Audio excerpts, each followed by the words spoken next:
ইবাদতের মধ্যে চারটা শর্ত আছে।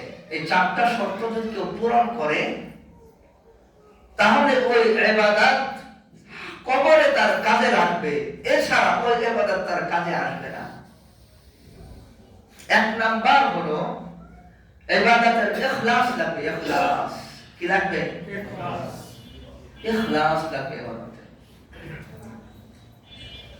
প্রত্যেকটা ইবাদত সুবহানাল্লাহ বলা, আলহামদুলিল্লাহ বলা, কাউরে চেতনার জন্য সুবহানাল্লাহ বললো, হিংসায় সুবহানাল্লাহ বললো, রাগ ক্রোধে সুবহানাল্লাহ বললো, আলহামদুলিল্লাহ বললো, কোরআন তেলাওয়াত করলো দেখানোর জন্য মানুষকে দেখানোর জন্য, নামাজ পড়লো যে আমি নামাজে মানুষ আমাকে ভালো বলবে, হজ করে আসলাম, এখন নামাজ না পড়লে মানুষ কি বলবে, এই ধরনের বিভিন্ন যে কোনো বিষয় থাকুক না কেন, ইখলাস যদি না থাকে, ইখলাস বলা হয় ইব্রাহিম নবীর মতো ইবাদতকে পরিশুদ্ধ করা। আমি একমাত্র আল্লাহর জন্য ইবাদত করব, আমার ইবাদত আল্লাহ ভিন্ন আর কারো জন্য হবে না। এটা ইখলাস। দুনিয়া একদিকে, ধন দৌলত টাকা পয়সা একদিকে, ক্ষমতা আর শক্তি একদিকে, আর আমার আল্লাহর সঙ্গে যে ইখলাস, এই ইখলাস একদিকে। সুবহানাল্লাহ। এক নাম্বার কি লাগবে বলেন? ইখলাস। নিয়ত সহি হইতে হবে, ইখলাস এর সহিত আমল লাগবে। তো যাই মূল কথায় চলে যায়, ইবাদতের জন্য আমাদের ইখলাস লাগবে। বলেন না কি লাগবে? ইখলাস লাগবে। ইখলাস ছাড়া ইবাদত কবুল হবে না। দুই নাম্বার তরিকা লাগবে। খুব সংক্ষেপে বলি, কি লাগবে? তরিকা। আপনার পীরের তরিকায় ইবাদত হবে না। কথা বলেন ঠিক কি না? আপনার বাবার তরিকায় ইবাদত হবে না। আমার বাবার তরিকায় ইবাদত, আমার বাবা প্রত্যেক বছর করতো আমিও করি না, এটার নাম ইবাদত নয়। আমার পীরকে দেখেছি করতে আমিও করি, বলেন এটার নাম ইবাদত নয়। আপনারা আমার কথার সাথে একমত তো?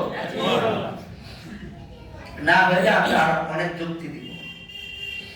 আমার তরিকা থাকবে মা আনা আলাইহি ওয়া আসহাবি, বিশ্বনবী যেটা বলেছেন, আমার আপনার অন্তরের যে প্রিয়তম নবী তিনি যেটা বলেছেন, তিনি বলেছেন ও আমার উম্মত, সকল আমল কিয়ামত পর্যন্ত যত আমল তোমরা করবা, ইবাদত বন্দেগী যা কিছু করবা, মা আনা আলাইহি ওয়া আসহাবি, এই থিওরিটা মনে রাখবা।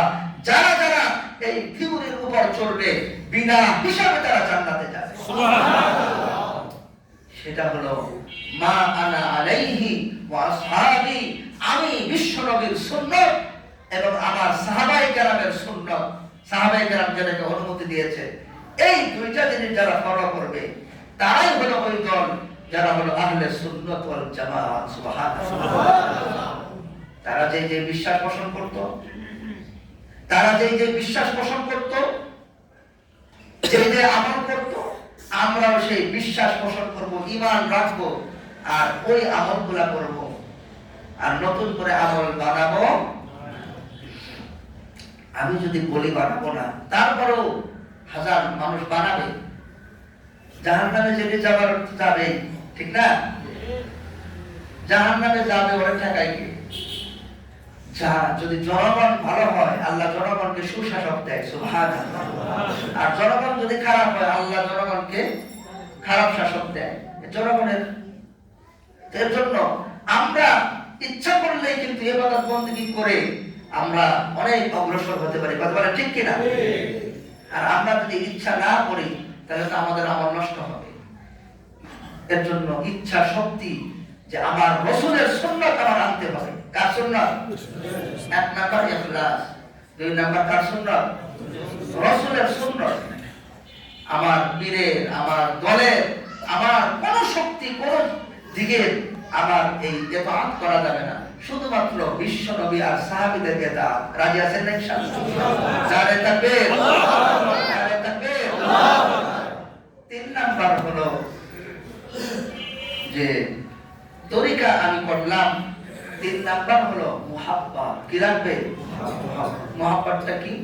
মুহাব্বত হলো যখন আপনি মুহাব্বত ছাড়া ইবাদত করবেন তখন আপনার ইবাদত ভালো লাগবে না। ভালোবাসা যদি না থাকে ইবাদত ভালো লাগবে না। নামাজ পড়তে শুধু দায় সারা ইবাদত। কি সারা ইবাদত? নামাজ পড়েই তো, রোজা আযান দিতে দেরি, বুঝলেন নাই? আরে রমজান শেষ হয়েছে তো খুশিতে যে রমজানটা শেষ হয়েছে, আরে এক মাস আমার শরীর ধ্বংস হয়ে গেছে, নাউজুবিল্লাহ। না না, দায় সারা নয়, ভালোবাসা। পারবেন না ইনশাআল্লাহ?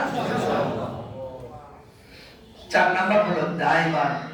সেখানে দায়মান থাকা, স্থিতিশীলতা, সেখানে মজবুত থাকা, সরে না যাওয়া, যে আমি মৃত্যুর আগ পর্যন্ত চালিয়ে যাব, আমি এটা এই বছর করলাম আগামী বছর করব না, এরকম দাদল্যমনতা থাকবে না, যে আমি যে নামাজ পড়তেছি আমার শেষ নিঃশ্বাস পর্যন্ত আমি ইবাদতের উপর কায়েম থাকবো, অটুট থাকবো। পারবেন ইনশাআল্লাহ? এই চারটা বিষয় নিয়ে ইবাদত করলে অবশ্যই ইনশাআল্লাহ ওই ব্যক্তির জীবন সফল হবে।